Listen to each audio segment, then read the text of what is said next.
Olá, amigos! É hora de mais um painel da Escola Sabatina 3ABN. Estamos estudando o livro de Josué, Lições de Fé de Josué, e agora estamos na lição número 11. Tem sido uma inspiração estudar o livro de Josué. Se você não tem uma lição trimestral, por favor, visite o site 3abnsabathschoolpanil.com e lá você pode baixar uma gratuitamente. E se você quiser, pode ir à sua igreja local adventista do sétimo dia, onde pode obter uma também e se juntar a eles em um estudo, e também se junte a nós e a sua família do painel da Escola Sabatina 3ABN agora mesmo para um estudo emocionante.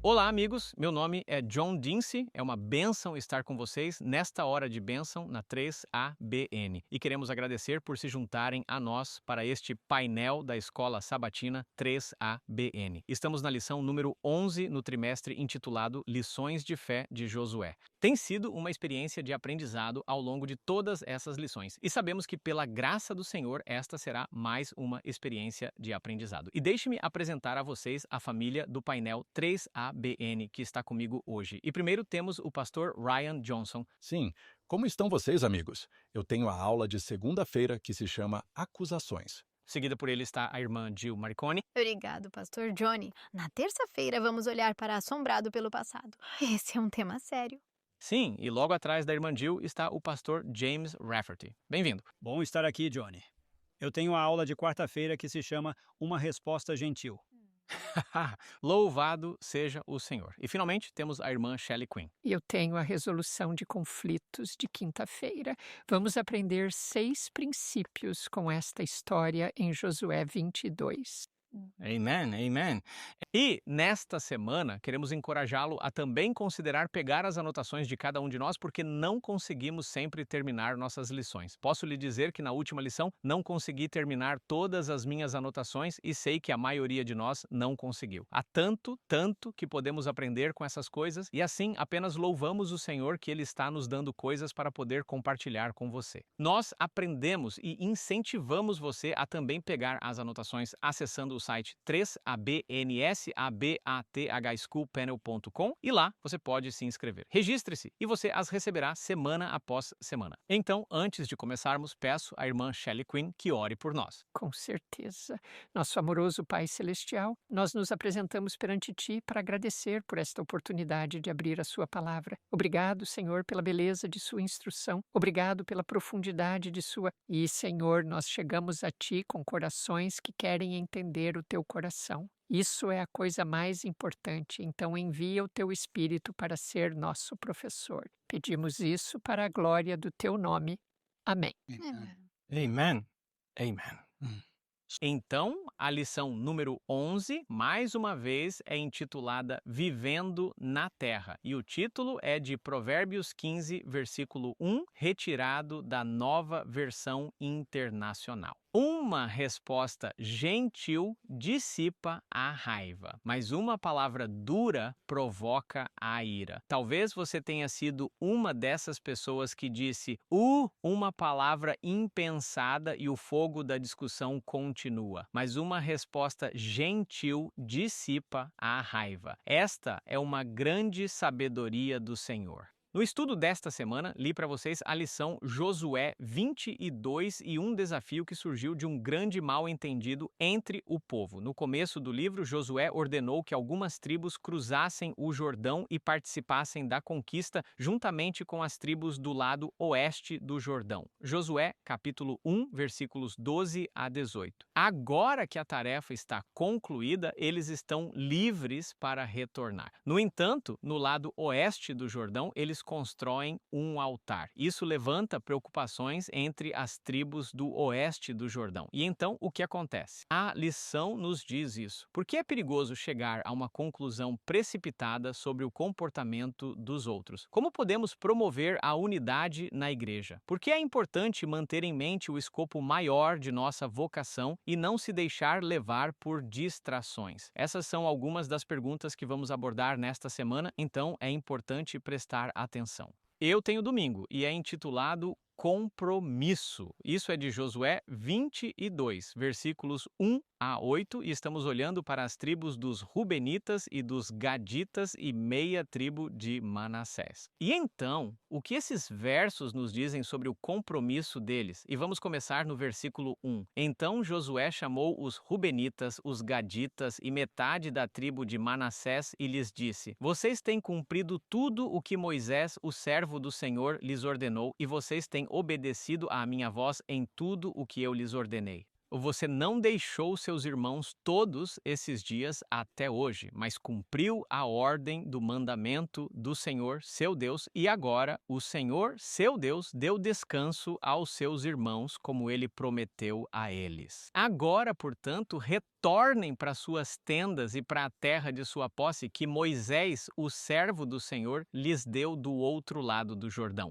Mas tenha cuidado em cumprir o mandamento e a lei que Moisés, servo do Senhor, te ordenou. Amar o Senhor teu Deus, andar em todos os seus caminhos, guardar os seus mandamentos, apegar-te a ele e servi-lo de todo o coração e de toda a alma. E isto é uma mensagem de Jóshua para essas tribos. Eles completaram a tarefa, ajudaram seus irmãos a conquistarem a terra e agora há descanso para o povo. Mas ainda assim, ele diz a eles que devem seguir os mandamentos do Senhor. E por quê? Diz para amar o Senhor, seu Deus, ame o Senhor, seu Deus, e esta é a razão pela qual devemos fazer as coisas que fazemos, incluindo amar nossos irmãos como a nós mesmos. E isso é muito, muito poderoso. Vamos para Josué 22:6. Então Josué os abençoou e os mandou embora, e eles foram para suas tendas. Agora, metade da tribo de Manassés, Moisés havia dado uma posse em Bazã, mas para a outra metade dela, Josué deu uma posse entre seus irmãos deste lado do Jordão para o oeste. E,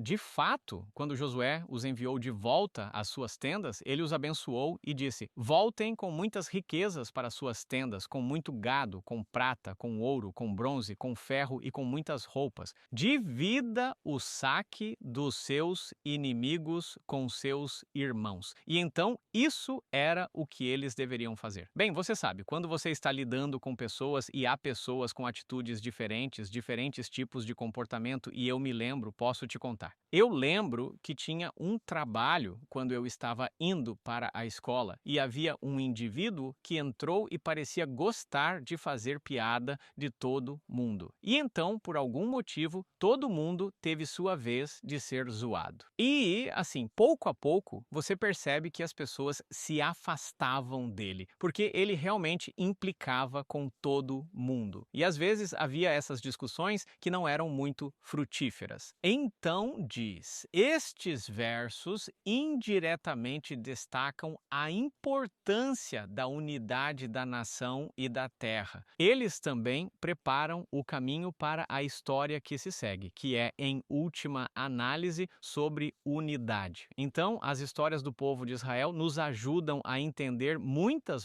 coisas, incluindo essa sobre unidade. Então, aqui temos também na lição nos dizendo essa mensagem.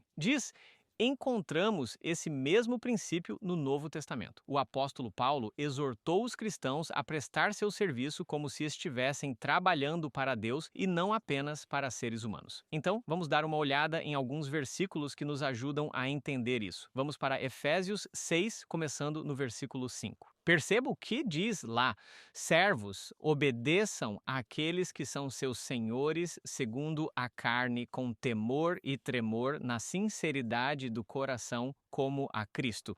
Agora, isso é muito, muito interessante, porque está nos dizendo para servir aos outros como se você estivesse servindo a Cristo. E você sabe, quando fazemos isso, realmente temos uma atitude diferente sobre isso. Quando você pensa, estou fazendo isso não como se eu estivesse fazendo isso para Cristo, é uma bênção maior dessa forma. E você tem mais alegria ao fazer coisas para os outros. Observe quais são alguns dos princípios ou categorias de coisas que não devem ser feitas. Diz no versículo 6, não com serviço aos olhos como agradadores de homens, mas como servos de Cristo, fazendo a vontade de Deus de coração. E quando vem do coração, as pessoas percebem a sinceridade, a honestidade e há uma mudança de atitude até mesmo em relação a você. E então, vamos continuar no versículo 7.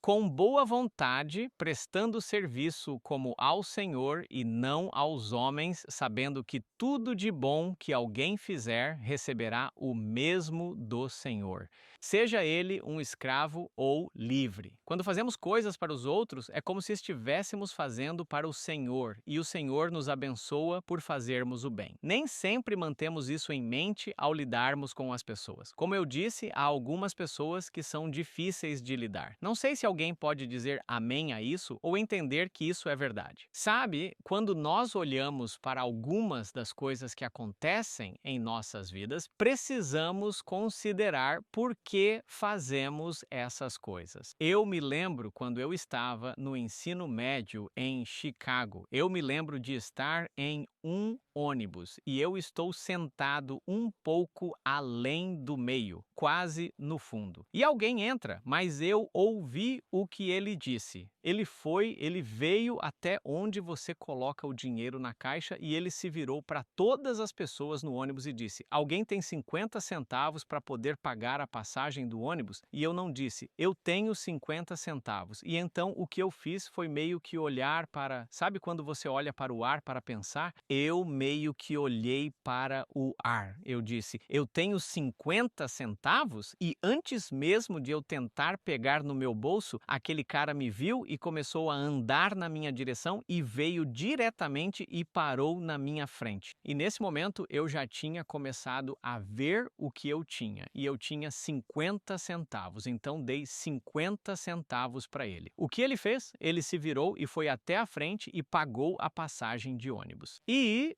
enquanto ele pagava, então ele se sentou lá na frente. E eu disse, ué, ele nem me agradeceu. Então acho que foi um daqueles momentos em que o Senhor falou comigo e disse, você fez isso para receber um agradecimento ou para ajudar alguém? E isso me ensinou uma lição. Fazemos as coisas porque queremos ajudar outras pessoas. E é interessante porque diz que é como se estivéssemos fazendo isso para o Senhor. Há grandes lições para nós nas Escrituras. Colossenses capítulo 3, versículo 23. E qualquer coisa que você faça de coração, como se fosse para o Senhor e não para os homens. E isso é algo que todos nós, eu digo a nossa equipe aqui no 3ABN Latino, estamos fazendo isso para o Senhor. Isso é algo que temos o grande privilégio de fazer algo para o Senhor. Tudo o que fizerdes, fazei-o de todo o coração, como para o Senhor e não para os homens. Isso mudará toda a sua perspectiva de vida. 1 Tessalonicenses capítulo 2, versículo 4, diz aqui, mas como fomos aprovados por Deus para ser confiados com o Evangelho, assim falamos, não para agradar aos homens, mas a Deus, que prova nossos corações. E assim, essas são lições valiosas para nós e queremos trazer isso à sua atenção. Talvez esta semana você tenha notado que teve que fazer algo e talvez tenha tido uma atitude ruim, talvez não tenha feito isso de coração como para Deus e para os homens. Ao voltar ao trabalho, à escola ou ao seu bairro ou onde quer que você tenha influência, tenha uma atitude diferente sobre isso e faça como agradar a Deus e não agradar aos homens. E quando você faz isso, é como se estivesse fazendo para o Senhor. Não pense na recompensa, porque haverão recompensas, mas faça de coração, porque você ama o Senhor. Amém. Muito obrigado, Pastor Denzi. Eu gosto que você faz isso de coração porque ama o Senhor. Mesmo quando lidamos com pessoas difíceis, temos que manter uma atitude semelhante à de Cristo. Não é assim que Cristo lida conosco? E nós vamos ver isso à medida que entrarmos na lição de segunda-feira, que se chama Acusações. Eu sou o pastor Ryan Johnson e vamos investigar bem o que parecia um escândalo aqui mesmo em Israel. Imagino que, se isso acontecesse nos tempos modernos, eles chamariam algo como portão do altar ou algo assim.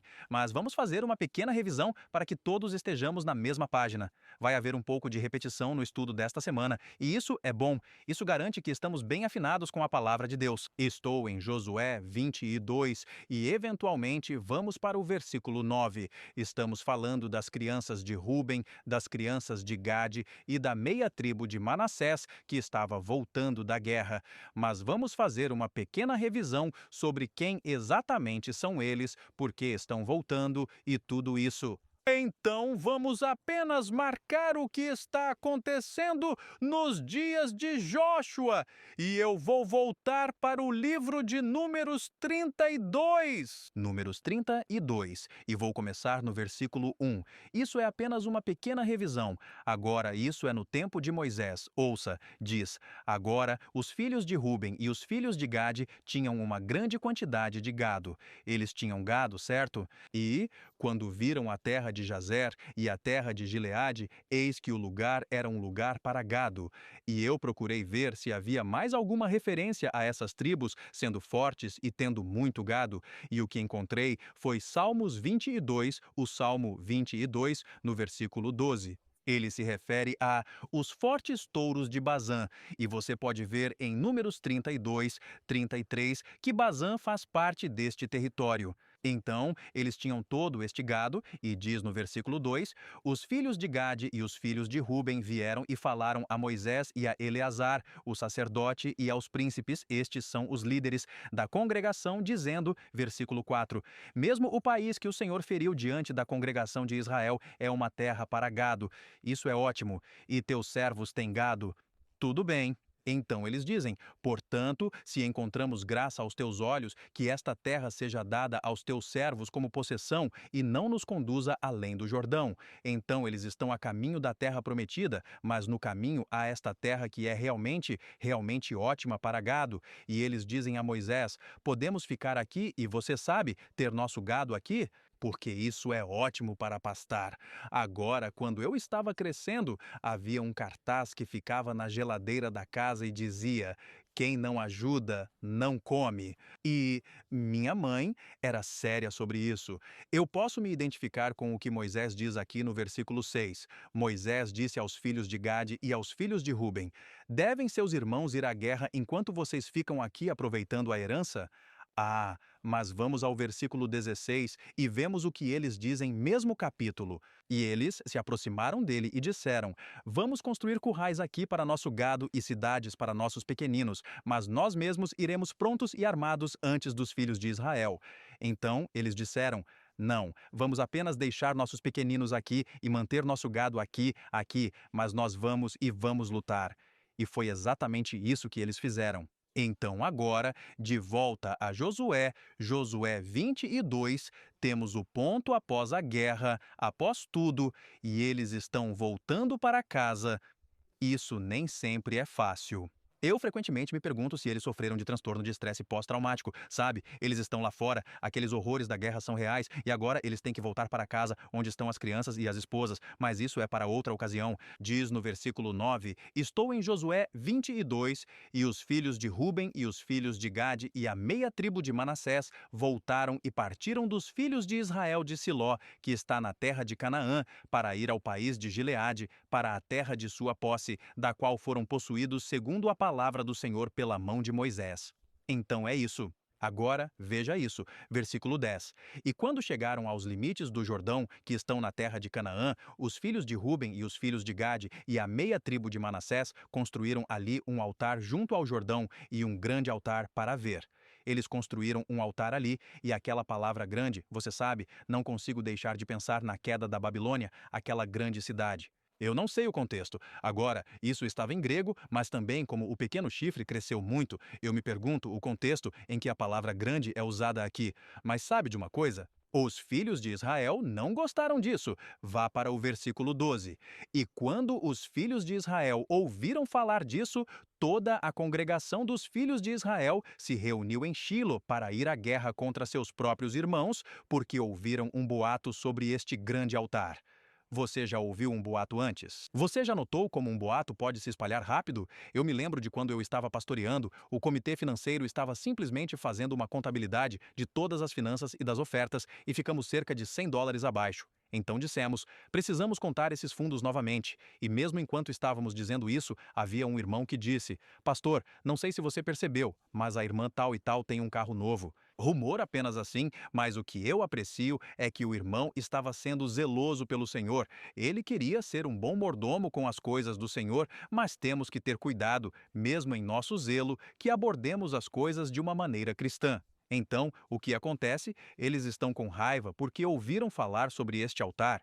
Por que isso é um problema? Bem, vou para o livro de Deuteronômio, capítulo 12, e é por isso que eles estão tendo um altar como um problema. Diz no versículo 5. Vamos ao versículo 13. Diz, cuida para não ofereceres teus holocaustos em qualquer lugar que vês, mas no lugar que o Senhor escolher.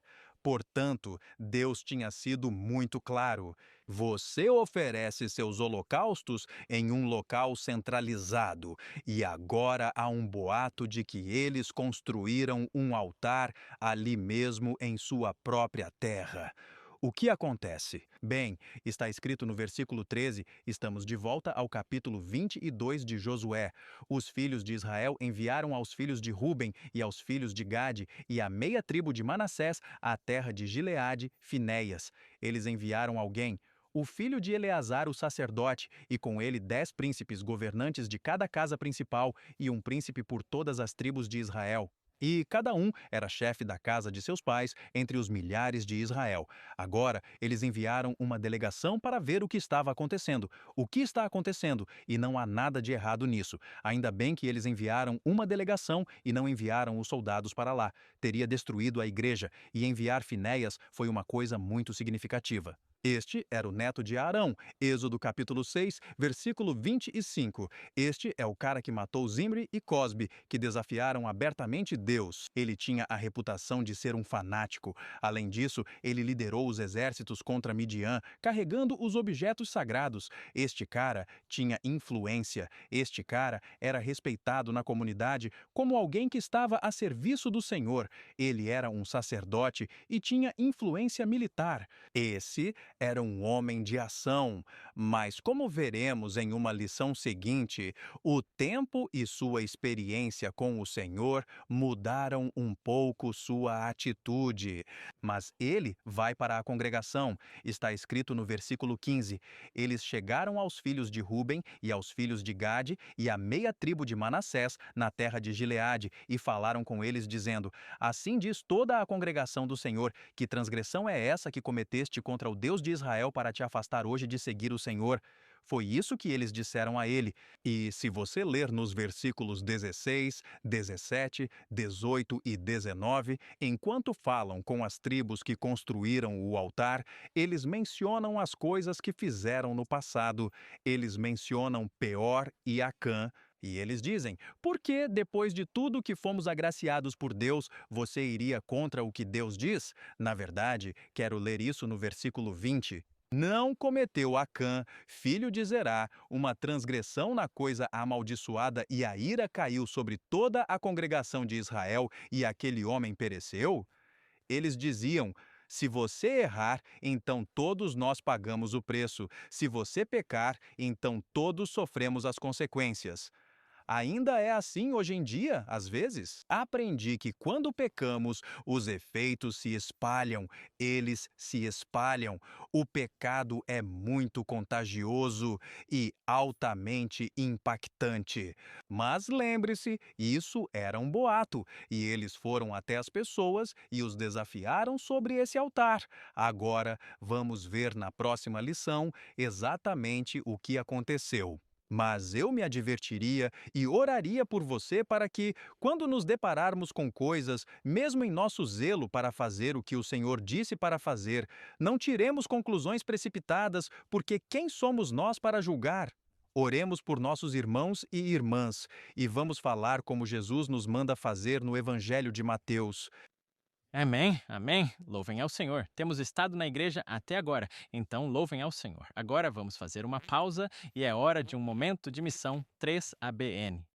Olá, eu sou Greg Morricone. Estou tão feliz que você se juntou a mim para um momento da missão 3ABN. Quero falar sobre Judy, que nasceu na Califórnia, mas se mudou para Minnesota quando tinha apenas 10 anos de idade, após a morte de seu pai. Judy frequentava a igreja católica com sua mãe e às vezes deitava no quintal, olhando para o céu, sentindo-se certa de que Deus estava lá em cima. Quando era jovem, um amigo a convidou para uma reunião de oração onde havia muitas pessoas legais. Eles estavam falando em línguas, então ela se envolveu no movimento carismático por muitos e muitos anos. Enquanto isso, sua irmã se casou com um adventista do sétimo dia e juntou-se à fé do marido, e não demorou muito para que ela apresentasse Judy ao canal 3ABN. Um dia, o pastor John Carter estava falando sobre o dom de línguas, então é claro que ela ficou muito interessada. Enquanto ele explicava como os discípulos receberam aquele dom para falar com a multidão de estrangeiros em sua própria língua, Judy ficou absolutamente espantada. Foi como se o Senhor tivesse acabado de clarear minha mente e eu entendi o que minha irmã estava tentando me dizer, ela exclama. Tenho vivido com a tradição e não com a verdade. 3ABN teria um papel importante na caminhada de Judy com Deus no futuro. E eu contarei mais sobre isso no próximo 3ABN Mission Moment. Que Deus te abençoe de uma maneira especial hoje.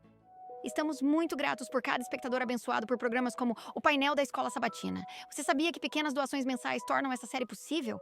Apenas $10, $20 ou $50 por mês ajudam a manter os programas no ar, alcançando corações em todo o mundo com o Evangelho eterno.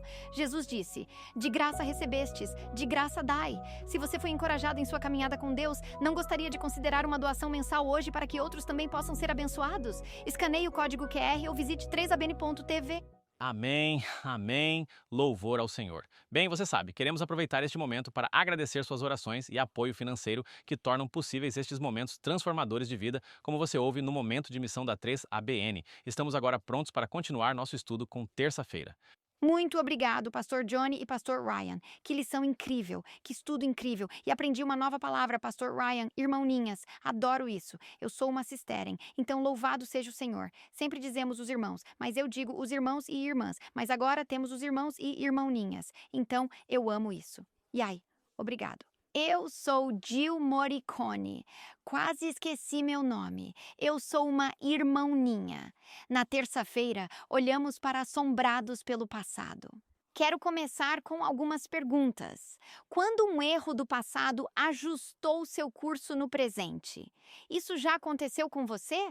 Você já reagiu exageradamente porque errou antes? É mais fácil ou mais difícil defender o que é certo hoje se você falhou antes? Sabe, ao considerar ser assombrado pelo passado, às vezes um erro passado pode nos tornar mais diligentes hoje, não é? Você reconhece o que fez no passado e fica ainda mais cuidadoso no presente. Às vezes nos faz reagir de forma exagerada hoje, quando nem é um problema, mas reagimos demais por causa de algo que aconteceu no passado. Isso é o que descobrimos que aconteceu com as tribos ocidentais, como você explicou tão eloquentemente, Pastor Ryan. Eles estão prontos para ir à guerra. Eles estão tão bravos com as tribos do leste, pensando que estão caindo na idolatria e que estão estabelecendo outro lugar de adoração além daquele local centralizado, como você mencionou, sem reconhecer que estão montando um memorial sobre o qual o pastor James vai falar. Às vezes, um erro do passado nos desanima e só queremos desistir hoje. Como o pastor Ryan já leu em Josué 22, não vamos ler novamente, mas eles enviaram Finéias com a delegação para ir às tribos, as 2,5 tribos do lado leste do Jordão. Então, eles tinham um líder de cada uma das tribos ocidentais, junto com Finéias, filho de Eleazar, o atual sumo sacerdote de Israel. Ele tinha uma posição de grande liderança e influência, e acabaria por suceder seu pai após sua morte, e se tornar o sumo sacerdote de Israel. Descobrimos que Finéias se posicionou contra o pecado antes, e é isso que vamos observar por um momento antes de descobrirmos 4 chaves para não sermos assombrados por nossos próprios erros do passado. Mas vamos para Números 25. Este é Baal-peor. Números 25. Começamos no primeiro versículo. Agora, se você voltar para Números 24, você descobre que Balaão foi enviado, lembra, para amaldiçoar Israel? Mas o Senhor não permitiu que ele amaldiçoasse Israel, e ele abençoou Israel em vez disso. E então ele está pensando na sua mente: o que eu posso fazer? Como os israelitas? Você sabe, Deus está por eles, e não há nada que eu possa fazer contra eles. Então há algo que eu possa fazer? O que posso fazer? Que plano posso elaborar para que eles desconsiderem os mandamentos de Deus? E adivinha o que aconteceu? Pecado sexual, imoralidade e comida foram introduzidos. Ambos combinados levaram Israel a pecar. Números 25. 1. Israel permaneceu no bosque das acácias, e o povo começou a se prostituir com as mulheres de Moabe. Portanto, essas são mulheres idólatras entrando no acampamento, seduzindo os homens israelitas. Eles convidaram as pessoas, versículo 2, para o sacrifício de seu Deus. Eles estão se envolvendo em idolatria. E o povo comeu, aqui está a comida entrando, e se curvou diante de seus deuses. Provavelmente estão bastante cansados de maná, e disseram: dê-nos outra comida para comer. Versículo 3, Israel se uniu a Baal de Peor. Silêncio. Eles deveriam adorar o único Deus verdadeiro. Não idolatria. E olhe o que está acontecendo. E a ira do Senhor se acendeu contra Israel. Então vamos ao versículo 4. O Senhor disse a Moisés: tome todos os líderes do povo e enforque os ofensores perante o Senhor. Esta é uma punição bastante severa para essa idolatria. Lá fora no sol. Que a ira feroz do Senhor se afaste de Israel. Então Moisés disse aos juízes de Israel: qualquer um de vocês mate seus homens que se juntaram a Baal de Peor. Esta é uma ofensa grave, a idolatria entrando entre o povo. Mas o que aconteceu? No versículo 6, um dos filhos de Israel veio e apresentou aos seus irmãos uma mulher midianita, à vista de Moisés e de toda a congregação dos filhos de Israel, que estavam chorando na porta do tabernáculo de reunião.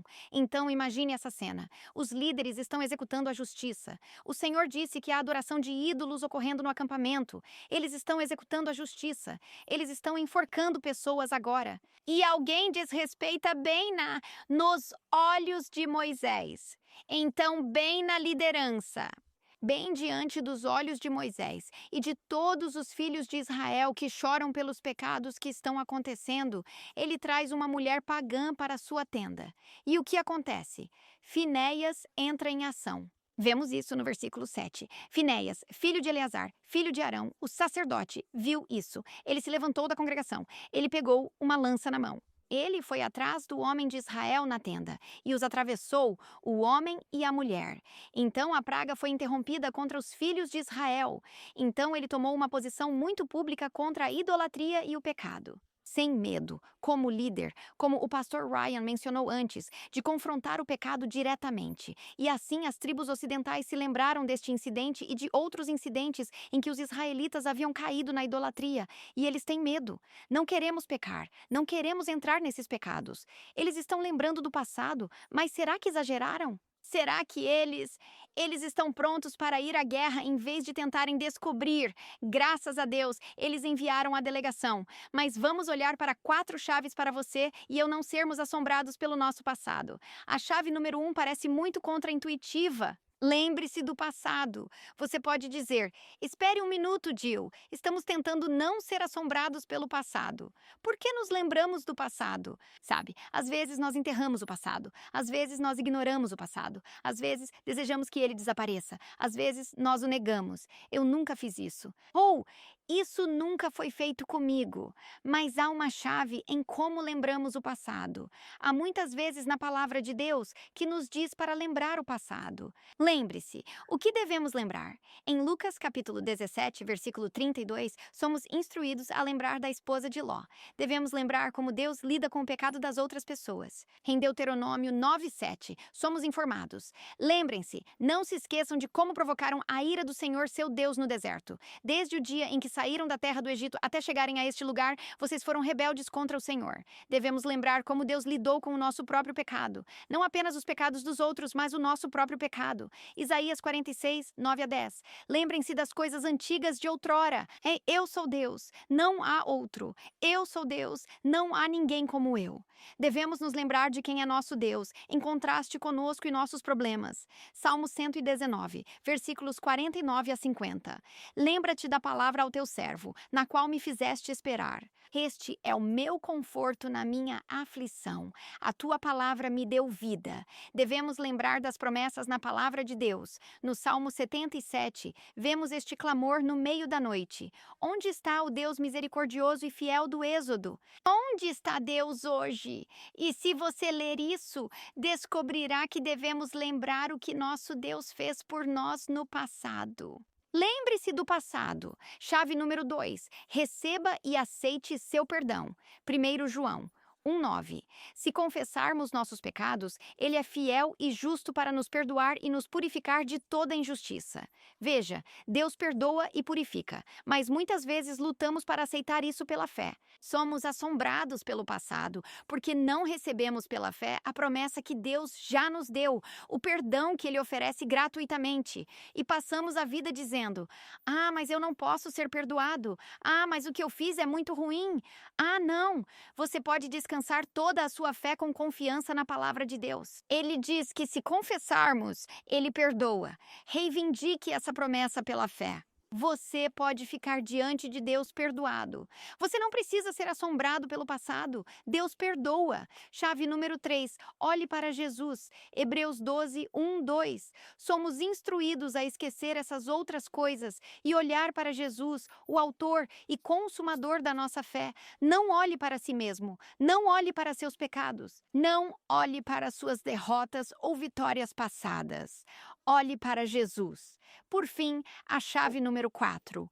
Tome a decisão certa hoje, independentemente do passado. Às vezes, se pecamos no passado, hoje podemos ser tentados a cometer o mesmo erro. Em outras palavras, uma vez alcoólatra, sempre alcoólatra. Às vezes, por causa de algo do passado, nos falta coragem para fazer a coisa certa e dizemos: "Uau, eu errei antes, então como posso responsabilizar alguém?" Vemos isso com Davi e Batseba. Depois desse pecado, ele tem medo de falar sobre a vida de seus outros filhos quando eles pecam por causa de seu pecado passado. Assombrado pelo que fez no passado, com medo de corrigir. Às vezes corrigimos demais e tiramos conclusões precipitadas e julgamos outras pessoas sem receber todos os fatos. É importante que você e eu não precisemos ser assombrados pelo passado e possamos seguir em frente com Jesus. Amém. Amém. Que grande lição. Pastor James Rafferty aqui e eu tenho a lição de quarta-feira que se chama Uma Resposta Gentil. Estamos começando no mesmo capítulo. Estamos começando no versículo 21 do capítulo 22 de Josué. Aqui diz: o Senhor, ou melhor, os filhos de Ruben e os filhos de Gade e a meia tribo de Manassés responderam e disseram aos chefes dos milhares de Israel: o Senhor Deus dos deuses, o Senhor Deus dos deuses, Ele sabe, e Israel, Ele saberá se é rebelião ou se é transgressão contra o Senhor, não nos salve neste dia. Eu adoro isso. Eu amo isso. Em outras palavras, imediatamente a resposta deles é: eles ouviram agora as acusações. A resposta das 2 tribos e meia no lado leste do Jordão é: o Senhor, Ele conhece nossos corações e Ele sabe. E se é por rebelião, se tudo isso é sobre rebelião, porque Ele conhece nossos corações, então que fiquemos perdidos, não precisamos ser salvos. E então continua dizendo aqui no versículo 22 que construímos um altar para nós. Versículo 23, para se afastar de seguir o Senhor, ou se oferecer sobre ele holocaustos ou ofertas de carne, ou se oferecer ofertas pacíficas sobre ele, que o próprio Senhor o exija. E se não o fizemos mais por medo disso, desse assunto, dizendo que no futuro seus filhos podem falar com seus filhos, dizendo: o que temos a ver com o Senhor Deus de Israel? Porque o Senhor, versículo 25, o Senhor fez do Jordão uma fronteira entre nós e vocês, filhos de Ruben e filhos de Gade. Vocês não têm parte no Senhor. então seus filhos farão com que nossos filhos deixem de temer o Senhor. Em outras palavras, eles estão dizendo, agora o Senhor precisa julgar e decidir se a razão pela qual construímos este altar foi porque queríamos oferecer nossos próprios holocaustos. Queremos começar nossa própria organização. Queremos obter nosso próprio, você sabe, suporte. Queremos fazer as coisas do nosso jeito, ou se for para construir este altar, para nos conectar com vocês, para que seus filhos e os filhos dos seus filhos não digam, bem, aquelas tribos ali, eles são, aquela fronteira está lá porque realmente não fazem parte de nós. É apenas uma espécie de fronteira natural. Eles são sua própria coisa e nós somos nossa própria coisa. E basicamente o que estão dizendo aqui é que a razão pela qual construímos este altar é exatamente o oposto. É exatamente o oposto do que você está pensando. Você sabe, isso é muito poderoso. Toda essa lição é poderosa. O relatório trimestral fala sobre essa resposta do acusado e diz: tão direta e poderosa quanto a acusação constitui tanto o coração temático quanto estrutural do capítulo. O coração temático e estrutural do capítulo. Em outras palavras, a acusação foi direta e a resposta foi direta. E este é o ponto central de todo o argumento. E eu gostaria de fazer justiça a isso, mas não sinto que posso. Mas continua dizendo: até agora, as tribos não responderam às acusações, mas em vez disso, ouviram silenciosamente as alegações contra elas. Na verdade, para fazer justiça, acho que vou ler o trimestral porque é tão bom. Diz: dada a gravidade das acusações, a paciência deles é exemplar e eles demonstram o verdadeiro significado do provérbio: uma resposta suave afasta a ira, mas uma palavra dura desperta a ira. Estou te dizendo agora, houve tantas vezes em que fui acusado e sei que todos podemos nos relacionar com isso e mal posso esperar para esclarecer essa pessoa. Tipo, você nem sabe do que está falando. Isso aconteceu comigo recentemente. Recentemente recebi um e-mail de alguém, quero dizer, foi apenas um ponto após o outro e eu estava pronto para esclarecer isso com aquele irmão. E você sabe, o Senhor disse: não, ele é honesto. O que ele vê em você e o que ele vê você comunicando, essa é a perspectiva dele. Então você precisa simplesmente reiterar para ele. E este é um princípio que você encontra na Bíblia. Eu acho que você poderia usar a sigla ouvir. Está baseado em Tiago, capítulo 1, você sabe, versículos 19 e 20, onde diz que todo homem seja tardio para falar, tardio para irar-se e pronto para ouvir. Você sabe, Deus nos deu 2 ouvidos e uma boca, certo? Então devemos passar 2 vezes mais tempo ouvindo do que falando. E quando você pensa sobre isso, é realmente importante. Eles os ouviram. Eu ouvi esse irmão e o Senhor me impressionou e ele disse: você só precisa repetir para ele tudo o que ele disse. Então você só precisa dizer a ele: sabe de uma coisa? Às vezes eu passo essa impressão e tenho certeza de que provavelmente passei essa impressão nesta situação e peço desculpas por passar essa impressão. Eu realmente quero melhorar no futuro e realmente espero que eu consiga. Espero que você entenda que eu realmente não estava tentando dizer ou passar a impressão que você estava projetando que eu estava passando. Espero que você entenda isso. E a resposta dele foi tão reconciliadora, quero dizer, toda a questão foi reconciliada. Mas eu não acho que teria sido reconciliada se eu tivesse disse o que eu inicialmente ia dizer. E assim, é realmente importante para nós, às vezes, dar uma resposta gentil. Eu amo essa ideia. A meia tribo de Manassés. Você sabe, metade da tribo de Manassés estava no lado leste e a outra metade estava no lado oeste. E sabe, a tribo de Manassés não era uma das 12, certo? Não era uma original. A tribo de Manassés substituiu a tribo de Dan. E a tribo de Dan é definida em Gênesis, capítulo 49, versículos 16 a 17, como, a palavra Dan significa julgar, como uma serpente, aliás, uma víbora no passado, que morde o cavalo no calcanhar, assim o cavaleiro cai para trás, certo? Eu compartilhei isso tanto aqui, quanto você compartilhou a nova aliança. Então, agora temos essa imagem de que Manassés substitui Dan, e isso está em Apocalipse 7. Isso está no capítulo do selo. Você sabe, Deus quer nos selar, e quando você pensa em selagem, você sabe, se você alguma vez fizer qualquer enlatamento, né? Você pensa em selar sua fruta. Você sela isso para fazer o quê?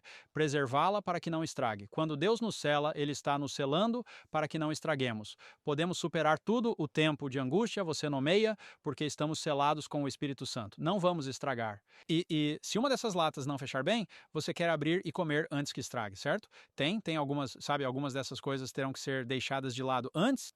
Espero que eu esteja fazendo sentido aqui. Mas o que estamos vendo aqui é que a tribo de Manassés substitui a tribo de Dan, porque isso é sobre caráter. Isso é sobre caráter. E Manassés em ambos os lados, porque seu caráter é, primeiro, a palavra Manassés significa perdoar, esquecer. Eu vou perdoar, eu vou te perdoar. Eu vou esquecer. Eu não vou guardar isso contra você, vou deixar para lá, certo? Pessoas que são amargas, críticas e julgadoras não serão seladas. Elas não podem ser seladas, mas elas serão substituídas por pessoas que podem perdoar e esquecer. É por isso que José o chamou de Manassés. E metade da tribo de Manassés está de um lado e a outra metade da tribo de Manassés está do outro lado. Deus está compartilhando a bênção do perdão com ambos os lados, certo? Em ambos os lados do Jordão. Ele quer perdão deste lado do Jordão. Ele quer perdão daquele lado do Jordão. Ele quer que isso se espalhe e se espalha. Isso permeia, certo? A frase de abertura, continua a revista trimestral, da defesa é uma sequência de nomes divinos atribuídos ao Deus de Israel. El, Elohim, Yahweh, é repetido 2 vezes com uma força crescente que se torna um juramento solene para dissipar as dúvidas e falsas acusações e quase levou a uma guerra civil. Eles estão fortemente convencidos de que Deus conhece e entende completamente a situação. Ele lê nossos corações. Ele investigou nossos corações. Ele conhece nossos corações. Ele testou nossos corações. É disso que se trata este julgamento investigativo. E eles esperam que a delegação presente chegue à mesma conclusão. E as 2 tribos e meia também reconhecem que sua responsabilidade é perante o Senhor e que eles o invocam para julgar. Certo? É Deus quem vê o coração. E se há alguma iniquidade, se somos culpados, que Ele nos revele isso. Agora, uma revelação surpreendente segue, que por um lado comprova a base da acusação, a acusação inválida. Um altar pode servir para mais do que apenas um lugar de sacrifício. Mas também, por outro lado, revela sua verdadeira motivação. O medo da separação de Israel, em vez da apostasia, foi a verdadeira razão de sua ação. Assim, a construção do altar não é evidência de apostasia como se supunha. Na verdade, o contrário é verdadeiro. Eles agiram por medo do Senhor, assim como as tribos ocidentais do Jordão fizeram. Em outras palavras, as tribos ocidentais estavam com medo de que essas pessoas estivessem em apostasia e foi isso que as levou. Elas não queriam que o Senhor trouxesse julgamento sobre elas. As tribos orientais também tinham medo de que a separação ocorresse entre elas, por isso construíram o altar. Ambas tinham o mesmo motivo e você sabe, nos últimos dias, teremos essa reunião das pessoas do lado leste e das pessoas do lado oeste do Jordão. Vamos ter o povo de Deus na Babilônia e o povo de Deus na sua igreja remanescente. E eles vão se encontrar com a mesma motivação. E a motivação, de acordo com o Evangelho Eterno, Apocalipse 14, 6-7, é que eles temem a Deus. Eles temem a Deus. Ambos os lados do Jordão temiam a Deus. Agora, o medo deles os levou a construir um altar. E o medo os levou a questionar a construção do altar. E às vezes fazemos isso, pensamos, bem, aquelas pessoas estão realmente temendo a Deus quando estão fazendo aquelas coisas de altar? Sabe o que está acontecendo lá? Mas Deus lê os corações. É disso que se trata o julgamento investigativo. Deus lê o coração. Então, é uma lição linda. Eu realmente quero encorajar você. Não passamos por tudo aqui, mas leia a lição porque é poderosa e traz esses princípios. Precisamos ser lentos para a ira, porque a ira do homem não produz a justiça de Deus. Precisamos ser lentos para a ira. Precisamos ser rápidos para ouvir. Vamos ouvir as pessoas antes de falar. Vamos ouvir as pessoas, vamos chegar à conclusão, porque aparentemente vai haver momentos em que as pessoas têm os mesmos motivos básicos que nós, mesmo que estejam fazendo coisas um pouco diferentes de nós. Elas são tão honestas em seus corações e Deus vai reunir todas essas pessoas. Então, não sejamos muito rápidos, como Tiago e João, você sabe, para chamar fogo do céu sobre as pessoas, mas vamos permitir que a voz de Deus seja ouvida e que seu rebanho seja chamado de todos esses lugares, para que possa haver um rebanho, um pastor e um só rebanho. Amém e amém. Obrigado a todos. O quê? Vou te contar uma coisa. Quem diria que havia tanto em Josué 22, quero dizer, há muito neste capítulo. Eu sou Shelley Quinn, estou com a lição de quinta-feira, resolução de conflitos, e vamos começar bem de onde você parou, e vamos começar em Josué 22, versículos 30-34. Vou meio que falar sobre isso com você. Diz: quando Finéias, o sacerdote, e os líderes da congregação ouviram as palavras que os filhos de Ruben, Gade e a meia tribo de Manassés falaram, isso os agradou. Então, o que eles fazem? Versículo 31. Finéias diz: hoje percebemos que o Senhor está entre nós, porque vocês não cometeram essa traição contra o Senhor. Agora você libertou os filhos de Israel da mão do Senhor. Eles estavam com medo da responsabilidade corporativa se tivessem pecado. Versículo 32. Eles trazem de volta, Finéias e sua delegação, trazem de volta as palavras de Gade, Ruben e Manassés aos filhos de Israel.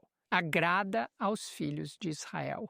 Eles abençoam a Deus. E o versículo 33 diz: eles não falaram mais em sair contra eles em batalha. Agora, versículo 34. Eu amo isso. Os filhos de Ruben e Gad chamaram o altar de testemunha. Diz: pois é uma testemunha entre nós que o Senhor é Deus. Amém.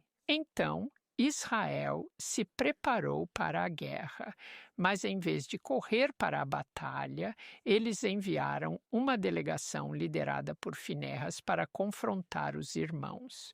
Qual foi o resultado? Paz, não derramamento de sangue, compreensão, não divisão, reconciliação, não guerra. Assim, em um mundo como o nosso, cheio de relacionamentos rompidos, tanta falta de comunicação e suposições, o que encontramos em Josué 22 é uma lição, um estudo de caso notável sobre resolução de conflitos. Fala com força para as famílias, para as igrejas, para os líderes. Este é o modo de prevenir a divisão, restaurar a harmonia e preservar a unidade pela qual Jesus Cristo orou. Em João 17, 21, quando ele disse: ó Pai, eu oro para que todos sejam um, assim como tu, Pai, estás em mim e eu em ti. Então aqui estão 6 princípios poderosos. Nós vamos ter que falar rápido, que esta história nos ensina. Princípio número 1. Comunique-se cedo. Não suprima seu conflito. Você encontra isso em Josué 22, 11 a 16. Muitas vezes deixamos as frustrações passarem em silêncio até que explodam, sabe? Aquela gota d'água que fez transbordar o copo. Os povos ocidentais não ficaram em silêncio. Eles enfrentaram o problema e, mesmo que estivessem mal informados, a preocupação deles era genuína. Então, não espere que mal-entendidos se agravem. É melhor expressar uma preocupação com amor do que ficar em silêncio. Mateus 18, 15. Jesus disse que se seu irmão pecar contra você, vá e conte a ele sua falta apenas entre você e ele. Aborde os outros com humildade, buscando clareza antes de julgar. Certo? Bom, esse é o número 1. Número 2. Evite conclusões precipitadas. Dê o benefício da dúvida. Vemos isso em Josué, capítulo 22, versículos 11 a 12. As tribos ocidentais assumiram tão rapidamente que o altar significava apostasia, certo? Com que frequência fazemos a mesma coisa? Meu Deus, assumimos motivos, lemos nas entrelinhas que nem existem. Sabe o que estou dizendo? O princípio é claro. Mesmo quando a evidência parece forte, temos que pausar, temos que orar. Precisamos buscar a verdade, não rumores, não boatos, não suposições. Princípio número 3. Converse antes de agir. Primeiro, o diálogo. Vemos isso em Josué 22, 13 a 20. Os líderes ocidentais, eles não lançaram flechas, enviaram mensageiros. Eles abriram espaço para o diálogo. Este modelo deve ser central para toda a resolução de conflitos na igreja cristã. Tiago 1, 19. Você mencionou este, que todos sejam prontos para ouvir, tardios para falar, tardios para se irar. Sabe de uma coisa? Eu sou lento para me irritar, mas nem sempre sou lento para falar.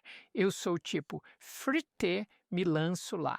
Então, mesmo que você esteja dizendo algo bom, às vezes você sabe, JD ele diz isso com bastante frequência. Nós simplesmente não temos informações suficientes. Temos que ouvir. Ouvir ativamente é muito importante. Então, este esboço realmente pede por uma escuta ativa e precisamos garantir que tenhamos toda a história. Certo. Princípio número 4. Esteja disposto a sacrificar pela unidade. Isso é tão incrível. Em Josué 22, versículo 19, as tribos ocidentais valorizavam a unidade acima do direito. Eles fizeram a oferta surpreendente. Deixe-me ler isso novamente. Josué 22, versículo 19. Eles dizem, mas não se rebelem contra... Vamos ver. No entanto, se a terra de sua posse estiver impura, atravesse para a terra da posse do Senhor, onde o Senhor está tabernáculo. Tome posse entre nós. Eles estão oferecendo uma oferta surpreendente para compartilhar suas terras, se a distância fosse o problema que estava causando a rebelião. Então, isso é humildade em ação, pessoal. E sabe de uma coisa? É isso que temos que... Filipenses 2:3 diz, não façam nada por ambição egoísta ou vaidade. Com humildade, considerem os outros mais importantes do que vocês mesmos. Você está disposto a abrir mão do seu orgulho? Está disposto a abrir mão das suas preferências pessoais? Você estaria disposto a abrir mão de algumas conveniências para preservar a unidade em sua família ou em sua igreja? Princípio número 5. Quando falsamente acusado, responda com graça, não com retaliação. Foi isso que você fez, foi isso que eles fizeram aqui no oeste, as tribos do leste. Vemos isso em Josué 22, 21 a 29. Eles foram acusados de um grande pecado. Eles tinham todos os motivos para ficarem zangados e dizerem, ei, o que você quer dizer? Mas as tribos orientais não reagiram com raiva. Em vez disso, eles explicaram seus motivos com calma e clareza. Isso requer coragem intestinal. Provérbios 15, 1 diz, uma resposta branda desvia a ira. Eles não se defenderam, não ficaram orgulhosos, eles foram pacientes, foram sinceros e isso desarmou a hostilidade. Isso promoveu a cura. Número 6, princípio número 6. Alegre-se quando a paz é restaurada. Nós vemos isso nos versículos 30 a 34. Quando a verdade foi revelada, Israel, as tribos ocidentais, não se apegaram ao orgulho ferido. Elas, cometemos um grande erro ao acusá-los. Elas disseram que ficaram felizes, elas abençoaram a Deus. Eles se alegraram com a unidade restaurada. O Salmo 133, versículo 1, diz, veja como é bom e agradável para irmãos e irmãs estarem juntos, viver juntos em união. Sabe de uma coisa? Alegria e união revelam o coração de Jesus Cristo. Somos chamados a refletir esse amor e saber que a reconciliação, quando triunfa, reflete o Evangelho. 1 Pedro 3, 8 e 9. Pedro diz, sejam de um mesmo pensamento, tendo compaixão uns dos outros, amem como irmãos, sejam de coração terno, sejam corteses, não retribuindo o mal com o mal ou insulto com o insulto, mas ao contrário, abençoando, sabendo que você é chamado para isso, para herdar uma bênção. Esta é uma lição tão importante para nós. E saiba que se eles realmente tivessem se rebelado, a unidade não é apenas algo que fazemos em detrimento de todas as coisas. Nós nunca, jamais, preservamos a unidade à custa da verdade. Se tivessem se rebelado, teriam que pagar o preço. Amém. Amém. Obrigado. Que bênção foi e espero que todos tenham sido abençoados. Mas não terminamos. Agora temos tempo para um comentário final de cada um de vocês. Amigos, sejam fortes no Senhor, sejam fortes em sua palavra, sigam e guardem seus mandamentos sem compromisso, mas não permitamos que a suspeita seja um obstáculo para a nossa salvação. Deus esteja com vocês. Amém. Eu amo minha lição, assombrado pelo seu passado. É muito pessoal para mim. Na minha própria jornada com Jesus, eu costumava ser muito guiado por sentimentos. Se eu me sentisse perdoado, então devo estar perdoado. Se eu me sentisse conectado com Deus, então as coisas devem estar bem. Mas quando descobri que meu caminho com Jesus é baseado na fé e não em como me sinto, isso revolucionou meu caminho com Deus e pode fazer isso por você também. Amém. Amém. Apenas 3 coisas bem rápidas. Sabe, se as pessoas são honestas e percebem, então peça desculpas por parecer do jeito que você faz e agradeça por apontarem o que sentiram que poderia ser a maneira como você apareceu. Trabalhe para melhorar. Número 2, se você não é culpado, não tem nada a justificar. Você pode estar em paz. Você sabe que seu coração está certo com Deus. E número 3, se você é culpado como acusado, arrependa-se rapidamente e agradeça a pessoa. Considere-se abençoado por ter seus pecados apontados, pois Provérbios 6:23 diz: porque o mandamento é uma lâmpada, a lei é luz e as repreensões da instrução são o caminho da vida. Precisamos construir uma cultura de graça para a resolução de conflitos dentro da igreja. Pratique empatia. O que eu poderia não estar vendo? Conduza com humildade. Ensine a escuta ativa. Diminua suas respostas. Treine-se para pausar antes de reagir e celebre a restauração da unidade. Amém. Amém. Amém. Muito obrigado. Hebreus 10, 23 a 24, rapidamente. Guardemos firme a confissão da nossa esperança, sem vacilar, pois quem fez a promessa é fiel, e consideremos uns aos outros para nos incentivarmos ao amor e às boas obras. A lição da próxima semana, número 12, Deus é fiel. Vamos ao Senhor em oração. Nosso amoroso Pai Celestial, agradecemos pelas bênçãos que recebemos. Ajude-nos pela graça do Seu Espírito Santo a colocar isso em prática. Em nome de Jesus. Amém.